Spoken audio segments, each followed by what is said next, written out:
CM Revanth Reddy శుక్రవారం మరోసారి ఢిల్లీ వెళ్లనున్నారు. అక్కడే 2 రోజుల పాటు ఉండే అవకాశం ఉందని తెలుస్తుంది. ప్రధానంగా ఎమ్మెల్యే కోట, ఎమ్మెల్సీ అభ్యర్థుల ఎంపికపై చర్చించనున్నారని సమాచారం. పీసీసీ అధ్యక్షుడు మహేష్ కుమార్ గౌడ్, రాష్ట్ర వ్యవహారాల ఇన్ఛార్జ్ మీనాక్షి నటరాజన్, ఉప ముఖ్యమంత్రి భట్టి విక్రమార్క, మంత్రి ఉత్తమ్ కుమార్ రెడ్డి కూడా ఢిల్లీ వెళ్లే అవకాశం ఉంది. పీసీసీ కోర్ కమిటీ మొత్తం ఢిల్లీలో అందుబాటులో ఉండడం వల్ల ఏఐసీసీతో చర్చించి అభ్యర్థుల ఎంపికపై తుది నిర్ణయం తీసుకోనున్నారని తెలుస్తుంది.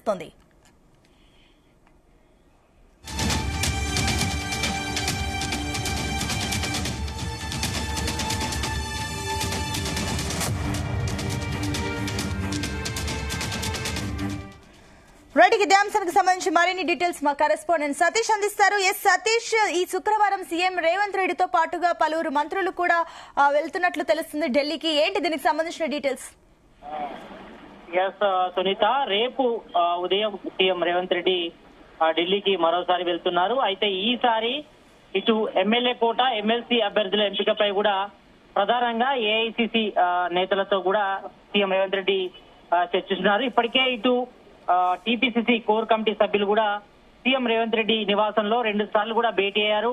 ఈ భేటీలో ఏఐసిసి రాష్ట్ర వ్యవహారాల ఇన్ఛార్జ్ మీనాక్షి నటరాజన్ తో పాటు టీపీసీసీ చీఫ్ మహేష్ కుమార్ గౌడ్, మంత్రి ఉత్తమ్ కుమార్ రెడ్డి, శ్రీధర్ బాబు కూడా భేటీ అయి మరి ఎమ్మెల్యే కోట, ఎమ్మెల్సీ సంబంధించి కూడా ప్రధానంగా కూడా చర్చ జరిగింది. ఎందుకంటే ఇప్పటికే ఇటు ఎమ్మెల్యే కోట, ఎమ్మెల్సీ సంబంధించి కూడా నోటిఫికేషన్ కూడా రిలీజ్ అయింది. ఈ నెల 10వ తేదీన ఈ నామినేషన్ ప్రక్రియ కూడా పూర్తవుతుంది. ఈ నెల 20న కూడా పోలింగ్, అదే రోజు కూడా కౌంటింగ్ కూడా జరగనుంది. కాబట్టి మరి ఎమ్మెల్యే కోట, ఎమ్మెల్సీ సంబంధించి కూడా ఇప్పటికే ఇటు కాంగ్రెస్ లో ఆశావాహుల జాబితా చాలా పెద్దగా ఉంది. దాదాపు 20 మంది కూడా పోటీ పడుతున్నట్టు పరిస్థితి. ఎందుకంటే ఇది ఖర్చు సంబంధం లేని విషయం కాబట్టి మరి ఎమ్మెల్యే కోట, ఎమ్మెల్యే సంబంధించి మరి సీట్ల పరంగా చూస్తే కాంగ్రెస్ కి 64 సీట్లు ఉన్నాయి అసెంబ్లీలో. మరి సిపిఐతో కలిసి 65 స్థానాలు ఉన్నాయి. మరోవైపు ఇటు కోటా ప్రకారం చూస్తే మాత్రం ఇటు కాంగ్రెస్ కు 4 స్థానాలు వస్తాయి, బీఆర్ఎస్ కు 1 స్థానం వస్తుంది. ఈ 4 స్థానాలు ఎవరికి ఇస్తారనిపై కూడా ప్రధానంగా అయితే చర్చ కొనసాగుతుంది. మరోవైపు మొన్ననే 2 డేస్ బ్యాక్ మనం చూస్తే ఇటు సిపిఐ కూడా అసెంబ్లీ ఎన్నికల్లో ఒప్పందం ప్రకారం తమకు ఒక ఎమ్మెల్సీ స్థానాన్ని ఇవ్వాలి అనేది కూడా ప్రధానంగా డిమాండ్ చేస్తున్నారు. మొన్ననే మరి సిపిఐ ఎమ్మెల్యే కూనంనేని సాంబశివరావు బృందం కూడా కలిశారు. మరి ఈసారి మన అసెంబ్లీలో కూడా కాంగ్రెస్ సిపిఐతో కూడా పొత్తు పెట్టుకుంది. మరి దానిలో ఒప్పందం ప్రకారం మరి సిపిఐకి ఒక ఎమ్మెల్యే ఇచ్చారు. మరి ఇంకా 2 ఎమ్మెల్సీ స్థానాలు రావాల్సిన్నాయి కాబట్టి మరి ఈసారి ఒక ఎమ్మెల్యే కోట, ఎమ్మెల్యే సంబంధించి కూడా సిపిఐకే ఇవ్వాలని కూడా వాళ్ళు ప్రధానంగా కూడా టీపీసీసీ చీఫ్ మహేష్ కుమార్ గౌడ్ తో పాటు సీఎం రేవంత్ రెడ్డిని కూడా అడిగారు. కాబట్టి మరి దీనిపై కూడా CM Revanth Reddy core committee సభ్యులు కూడా ఏఐసిసి నేతలతో కూడా రేపు చర్చిస్తారు. ఇక అదే విధంగా ఇటు ఎంఐఎం కూడా ఒక సీట్ అడుగుతుంది. తమ సిట్టింగ్ స్థానాన్ని తమకే ఇవ్వాలని కూడా మరి వాళ్ళు కోరుతున్నారు. మరి ఆ విషయంపై కూడా ఏఐసిసి పెద్దలతో సీఎం రేవంత్ రెడ్డి కూడా చర్చించే అవకాశం ఉంది. ఇక మరోవైపు ఇది కాంగ్రెస్ లో ఇప్పటికే ఈ 4 స్థానాల కోసం పెద్ద ఎత్తున కూడా తీవ్ర పోటీ ఉందని చెప్పుకోవచ్చు. దాదాపు ఈ ఎమ్మెల్సీ స్థానాల కోసం, అంటే ఎమ్మెల్యే కోట, ఎమ్మెల్సీ స్థానాల కోసం 4 స్థానాల కోసం దాదాపు 20 మంది కూడా పోటీ పడుతున్నారు. మరి SC, ST, BC, minority, Reddy సామాజిక వర్గాల ప్రకారం మరి ఎవరికి అవకాశం కల్పిస్తారు? ఒకవేళ ఇటు ఎంఐఎంకి ఒకటి ఇచ్చినా, సిపిఐకి ఒకటి ఇచ్చినా 2 పోతాయి, ఇంకో 2 మాత్రమే ఉంటాయి. ఈ రెండిట్లో మరి ఎవరిని సంతృప్తి పరుస్తారు? మరి SC, ST, BC, minority, Reddy సామాజిక వర్గాన్ని కూడా ఇవ్వాల్సి ఉంటుంది. కాబట్టి మరి ఏ రకంగా ఇవ్వాలనిపై కూడా మరి సీఎం రేవంత్ రెడ్డి కూడా డైలమా పడుతున్నారు. మరి పీసీసీ కోర్ కమిటీ కూడా కొంతవరకు చర్చించినట్టు తెలుస్తోంది.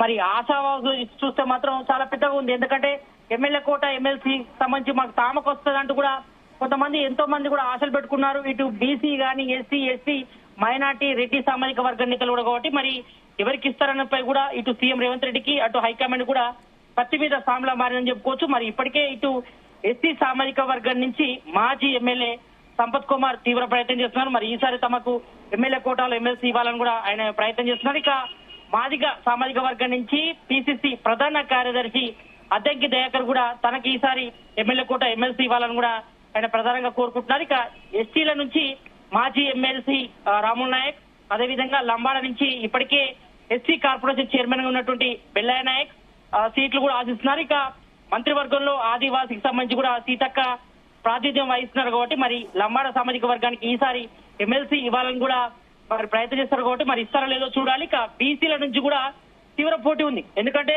బీసీల నుంచి చాలా వరకు కూడా ఇటు మంత్రివర్గంలో కూడా చాలా తక్కువ మంది ఉన్నారు. మరి యాదవ, కుర్మ, ముజాల నుంచి కూడా బలంగా ప్రయత్నాలు కూడా చేస్తున్నారు. మరి ఈసారి ఎమ్మెల్యే కోటాలో ఎమ్మెల్సీ తమకే వస్తుందని కూడా ఆశిస్తున్నారు. ఇక యాదవ్ నుంచి మాజీ ఎంపీ అంజన్ కుమార్ యాదవ్ తీవ్ర ప్రయత్నం, ఇప్పటికే ఆయన కొడుకు అనిల్ కుమార్ యాదవ్ ఆయన ఎంపీగా ఉన్నారు, రాజ్యసభ ఎంపీగా ఉన్నారు కాబట్టి మరి ఈసారి ఎమ్మెల్యే కోట ఎమ్మెల్సీ తనకి ఇవ్వాలని కూడా మరి యాదవ్ నుంచి కూడా ఆయన ప్రయత్నం చేస్తున్నారు. ఇక పిసిసి ఉపాధ్యక్షుడు చరణ్ కౌశిక్ యాదవ్ కూడా తన ప్రయత్నం ముమ్మరం చేశారు.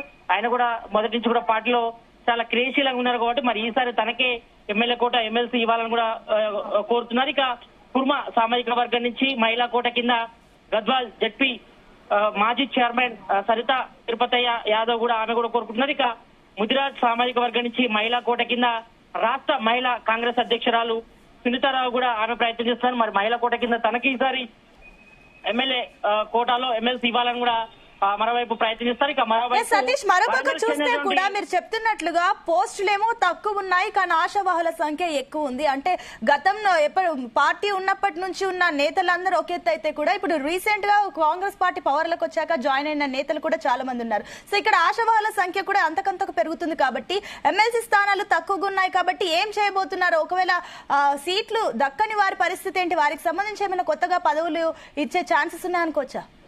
ఎస్, తప్పకుండా. ఎందుకంటే ఈ విషయంలోనే కొంచెం హైకమాండ్ గానీ ఇటు సీఎం రేవంత్ రెడ్డి గానీ టీపీసీసీ చీఫ్ మహేష్ కుమార్ గౌడ్ కూడా ఎవరికి ఇవ్వాలనిపై కూడా కొంతవరకు తర్జన భర్జన అవుతున్నారు. ఎందుకంటే ఒకరికి ఇస్తే మరొకరికి ఇవ్వకపోతే కొంచెం భేదాభిప్రాయాలు వస్తాయి కాబట్టి మరి ఈ నేపథ్యంలో లిస్ట్ వస్తే మాత్రం 4 స్థానాలే ఉన్నాయి. కానీ ఆ పోటీ కోసం దాదాపు 20 మంది ఉన్నారు కాబట్టి మరి ఏ సామాజిక వర్గాన్ని సంతృప్తి పరచాలి? మరి ఎస్సీ, బీసీ, మైనార్టీ, రెడ్డి సామాజిక వర్గం నుంచి కూడా పెద్ద ఎత్తున ఉన్నారు. మరి బీసీల నుంచి కూడా మరి వరంగల్ చెందినటువంటి బండి సుధాకర్ గౌడ్ కూడా ప్రయత్నం చేస్తున్నారు. ఇక మరోవైపు ఇటు TPCC campaigning committee chairman Madhuyachi Goud కూడా ఈసారి ఎమ్మెల్యే కోట సీటు తనకే ఇవ్వాలని కూడా ఆయన కూడా ప్రయత్నిస్తున్నారు. ఇక మైనార్టీ కోటాలో సీనియర్ నేత షబ్బీర్ అలీ, నాంపల్లి ఇన్ఛార్జ్ ఫిరోజ్ ఖాన్, మరి సీఎం రేవంత్ రెడ్డి సన్నిహితుడు ఫహీం ఖురేషి కూడా ఎమ్మెల్సీ స్థానం కోసం కూడా ప్రయత్నం చేస్తున్న పరిస్థితి. ఇక రెడ్డి సామాజిక వర్గం నుంచి కూడా గట్టి పోటీ ఉంది. మరి ఈసారి రెడ్డి సామాజిక వర్గానికి ఇస్తారా లేదా చూడాలి. ఎందుకంటే ఇప్పటివరకైతే రెడ్డి సామాజిక వర్గానికి సంబంధించి కూడా కోట కూడా అయిపోయినట్టుగా తెలుస్తోంది. ఎందుకంటే ఇప్పటికే దాదాపు ఎక్కువగా అన్ని సామాజిక వర్గాలు చూస్తే మాత్రం రెడ్డి సామాజిక వర్గానికి మంత్రివర్గంలో చోటు ఉంది. ఎమ్మెల్యే సీట్లు కూడా వారికే ఎక్కువ ఇచ్చారు గత అసెంబ్లీ ఎన్నికల్లో కాబట్టి మరి ఈ నేపథ్యంలో మరి ఓసీ నుంచి దాదాపు ఇప్పటికే ఎమ్మెల్సీ జీవన్ రెడ్డి కూడా మరి ఆయన ఇప్పటికే గ్రాడ్యుయేషన్ ఎమ్మెల్సీ నుంచి తప్పుకున్నారు.